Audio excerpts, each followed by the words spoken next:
The world-famous Ritz Hotel in central London. It's the scene of the next chapter in Camilla's story, from mistress to monarchy.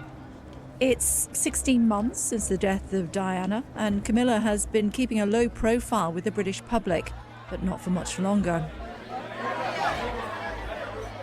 Inside one of the hotel's elegant function rooms, Camilla and Prince Charles are celebrating the 50th birthday of Camilla's sister, Annabel.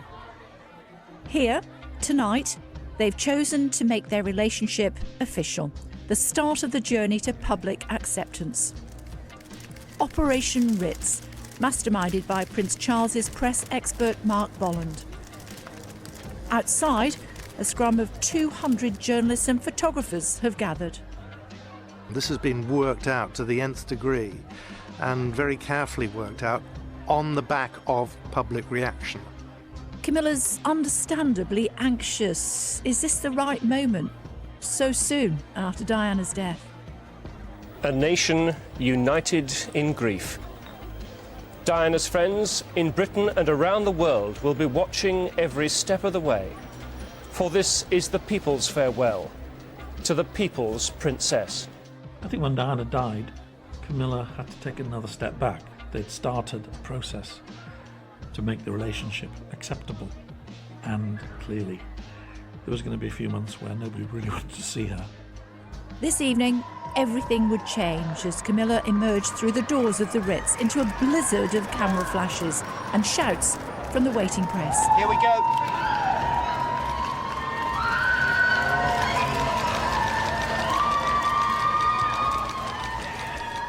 There are so many camera flashes that the British Epilepsy Association later urged broadcasters not to reuse the footage.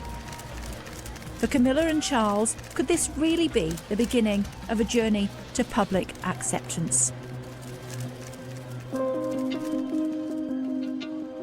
I'm Kay Burley, and from Sky News, this is the final episode of Queen Camilla for the Love of Charles.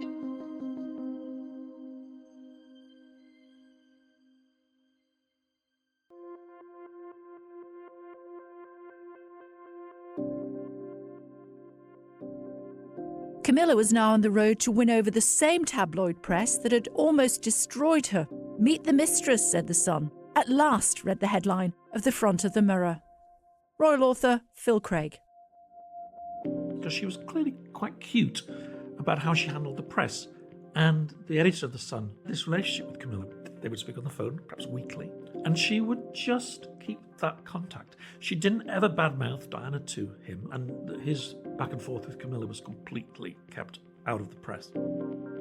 And it wasn't just the tabloids, there was the Queen and the teenage princes William and Harry, still mourning the loss of their mother and needing the support of Charles. According to friend Kathy Lett, the PR plan would only work if the public could see Camilla's lighter side. Camilla's charm is more disarming than a UN peacekeeping force. You know, she's just deliciously self-deprecating. And I was talking to her about how she was surviving that myopic gaze of the media, because at the time she was public enemy number one. And I saw it in action so many times that I knew that once the public got to see that side of her and got to know her better and stopped judging her as you know, that through that misogynist lens of the other woman, that they would warm to her. And friends believe that was the heart of the PR plan. Just let her be herself. So she's just brought to the table how she is. Grant Harold was Prince Charles and Camilla's royal butler. So she hasn't tried to change it. She just does it her way, which I think is the secret. That is the secret, just being yourself and being natural. That's the secret to making it a success. She just did the best she could with the job that she was given. But for some of the journalists watching on and Sky News royal correspondent Simon McCoy, it was going to take a lot more, and there was someone else to consider. The Queen's primary concern was, well, the effect on the monarchy, which at the time, if Charles had come up then and said, I will end up with Camilla one way or another, I think the monarchy would have been in serious trouble because the public would just not have worn it.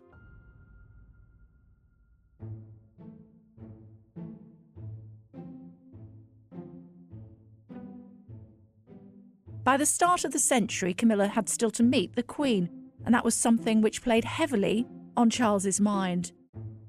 Before long, however, he orchestrated the perfect opportunity for the two most important women in his life to meet.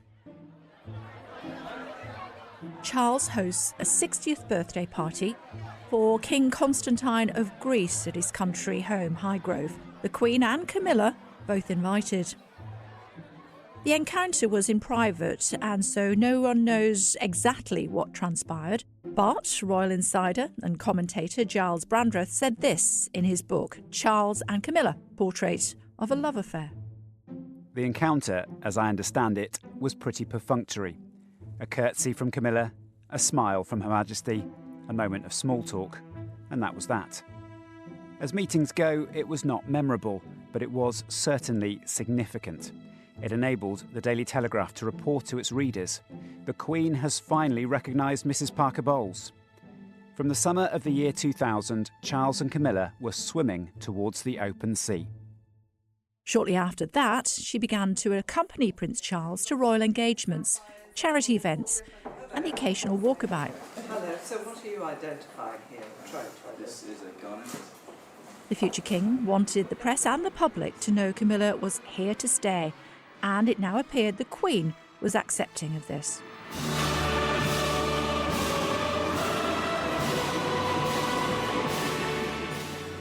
In 2002, she invited Camilla to her Golden Jubilee, a national celebration marking her 50th year on the throne, a classical concert in the gardens of Buckingham Palace, and an important seal of approval.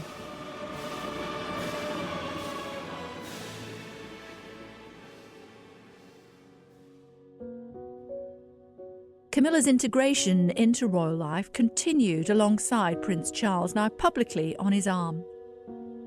In 2005, it was Charles's turn to add his seal of approval. On the 10th of February, the Prince asked Camilla to marry him. How are you feeling, ma'am? All right. Just all right. I'm just coming down to earth. Did you get down on one knee to propose? The engagement ring was a priceless Windsor family heirloom that belonged to the Queen Mother. The Mark Bolan PR plan was moving exactly in the right direction.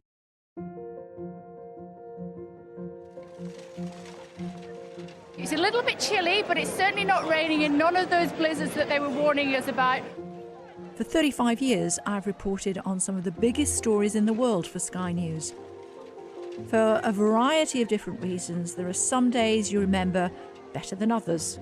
The 9th of April, 2005, one such day. Marriages, divorces, scandals, they've had them all. Probably because I'd grown up in a household where there'd always been a big interest in the royal family. And this was a day when the royal institution, officially speaking, as I'd come to know it, was about to head in a direction that it never had before. Prince Charles, now aged 56, was to marry Camilla Parker Bowles, then 57. Wedding jitters not helped by a late date change to avoid a clash with the funeral of Pope John Paul II. Standing among the 20,000 people who'd lined the streets of Windsor, I remember people asking, where was the Queen? It was decided that the couple would marry in a civil ceremony, followed by a religious blessing. And today, after 34 years, they're going to make that fairy tale come true for both Prince Charles and Camilla Parker Bowles. Officially, Buckingham Palace said Her Majesty had decided to stay away as the couple wanted to keep things low-key. More fuel for the critics who said the relationship damaged the royal brand. Princes Harry and William were there, and I remember thinking that Harry at least, despite everything, had reached some sort of acceptance. She's a wonderful woman and she's made our father very, very happy, which is the most important thing. William and I love her to bits, get on really well with her. Unlike the Charles and Diana spectacular nearly 25 years before, for this civil service, Camilla was not dressed as a typical royal bride. For their second ceremony at the castle, a Christian blessing, Camilla wore a full-length porcelain blue silk dress, just as they planned it, understated. The thing about the wedding was it wasn't a sit-down meal, it was canopies, which is obviously quite different to what you imagine. But for so many people, it kind of made sense. Grant Harold is a former royal butler. It was great fun. I think it was to show that they're a modern couple, to show this is a modern way of doing things. This was a more modern approach to it, which I thought worked quite well. They were very happy, very relaxed.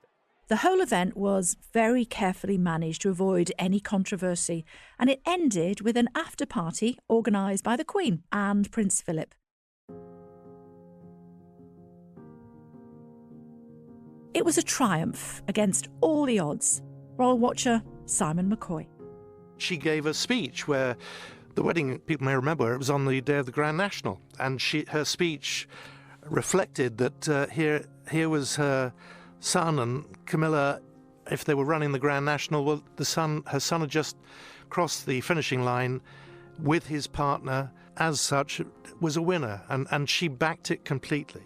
Because she, by then, realised that the future of the monarchy, yes, it was with Charles, but perhaps without Camilla at his side, he would have struggled. After all these years, Camilla finally had her man. They'd overcome huge personal challenges and done the unimaginable, won the approval of the Queen.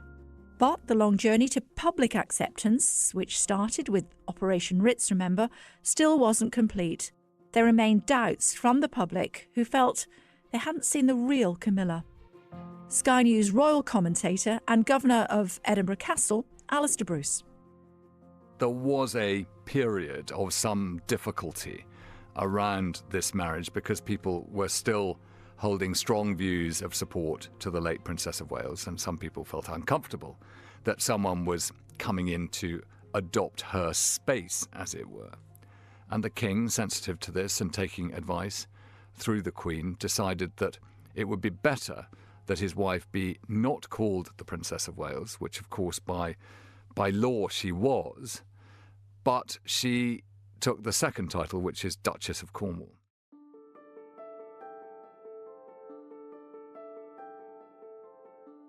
Let's remember how far Camilla had come. The tape, the hounding, the hate. But there was still much to do before she could be fully accepted. She now wanted to forge her own path. She turned to charity work, wanting to use her new platform, particularly on the topic of domestic violence. How many more women must be harassed, raped or murdered before we truly unite to forge a violence-free world? She even agreed to a cameo role on the BBC's EastEnders to convey her message. This is for all victims of domestic abuse. Yes, it is. It's Thank very you. important that she's remembered. It's so important So for if I us. put it there. And there have been secret trips to support centres and shelters too. Here's CEO of Refuge, Ruth Davison. Having a VVIP visitor to come to a refuge is very intimidating. When she came and visited a refuge recently, she just came in, sat at the kitchen table with a woman who was making breakfast for her children, with another woman who was in her pyjamas having her breakfast, and she just fitted alongside them, just woman to woman, person to person. And I think that probably isn't what they were expecting from a member of the royal family, but this very human, very personal touch was immediately evident. She didn't need special treatment, she didn't need special drinks, she didn't bring her own things with her. She was happy just to sit alongside people as peers and listen to their story and talk with them. Finally, the public was seeing a different Camilla. She was now in control of her own story, one that had been, for so long, written by her critics in the press. Good friend Kathy Lett knew it would happen eventually. I helped organise a bushfire memorial service, and we're all at the cathedral. It was very moving, and we raised a lot of money too for the victims, etc. And I was in the meet and greet queue because I'd been one of the organisers, and I could see Camilla and Charles walking towards me, and Camilla smiled and kissed me on the cheek, and I said, "Hi, how are you? Where have you been? What have you been doing?" She said, "Oh, how she just got back from Brazil." And I was like, "Oh my God, that's a long way to go for a wax." And Camilla just threw her head back and cackled like a kookaburra.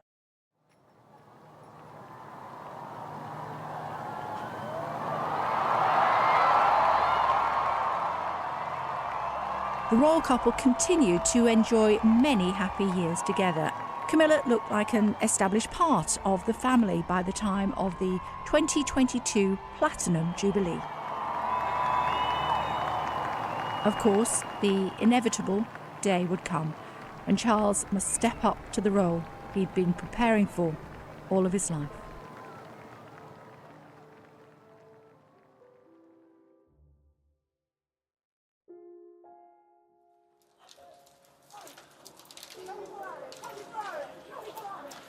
We have some very important news. Buckingham Palace has just announced that Her Majesty Queen Elizabeth II has died. She was 96 years old. The Queen died. On the afternoon of the 8th of September 2022, I, along with millions of others all around the world, learned of the death of Queen Elizabeth II. She'd come to the throne more than 70 years earlier, at the age of just 25, following the early death of her own father, King George VI. She was the country's longest reigning monarch. It was a moment of huge national significance, grief and disbelief for a Commonwealth that had only known Queen Elizabeth on the throne. The nation's grandmother had passed. It's a day we'd been preparing for since the launch of Sky News in the 1980s, but the inevitable was no less distressing. The sovereign is home, the minute gun fires, the Sevastopol bell rings.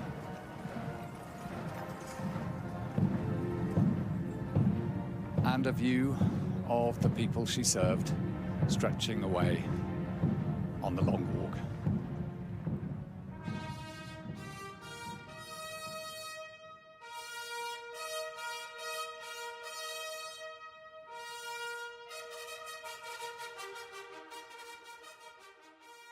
This was a seminal moment for the Commonwealth, the end of one era, the beginning of another. The longest-serving heir apparent, a man who we'd only ever known as either the Prince of Wales or Prince Charles.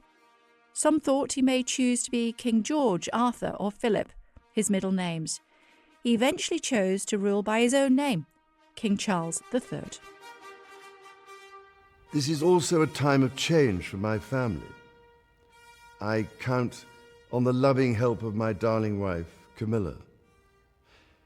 In recognition of her own loyal public service since our marriage 17 years ago, she becomes my Queen Consort. And not only did we have a new king, but we had a new queen in waiting, a Queen Consort. In those early days of the death of Queen Elizabeth, much was to change. Camilla, aged 75 now, stood quietly beside her husband as he made his first speech as king. Grieving for the loss of his beloved mother and with the weight of duty on his septuagenarian shoulders. For most of my career, her relationship with Charles played out in private and only occasionally, but devastatingly, bursting into the public arena. I need you all the week, all the time.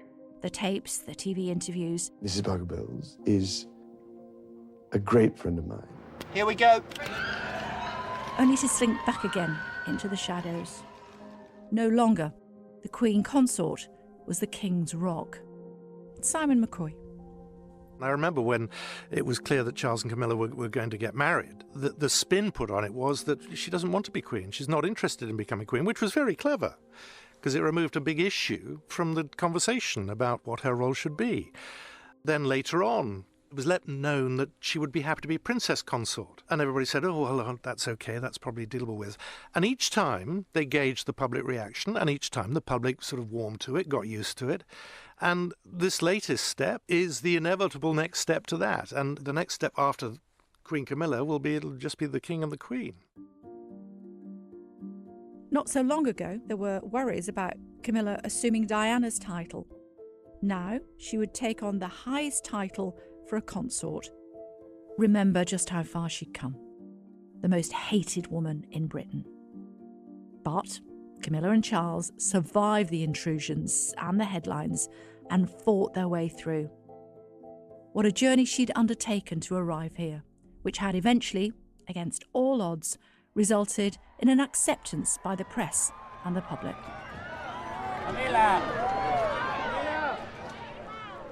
Christina Kyriakou again. Their relevance is through the work that they do with young people, and that they keep themselves current. They have an engagement portfolio that takes them into every single walk of life.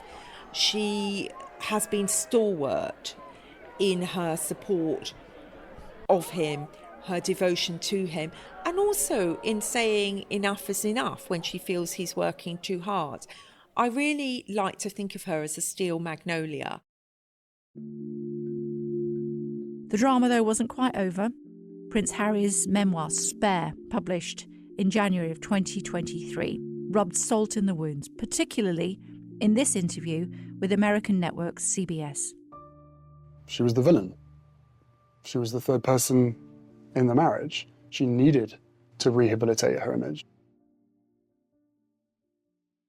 Nevertheless, just a month before the coronation, the royal family confirmed Camilla will be known as Queen. The couple recently celebrated their 18th wedding anniversary and appear as happy today as they did on their wedding day in 2005. A final thought from our royal expert, Alistair Bruce. What I have loved seeing from Camilla as Duchess or as previous girlfriend and supporter in the early stages and right through to now as Queen is that no matter your view of the situation, there is no doubt that this woman really has given the King a great deal of self-confidence and support. And it's a job like no other. It's an existence more than a job. And it's not a place to be lonely or without support. So this reign will depend for its success in no small part on Camilla. Through these challenges, from her first explosive and deeply embarrassing introduction into the public consciousness to her coronation as Queen, for Camilla, it's all been for love, for the love of Charles.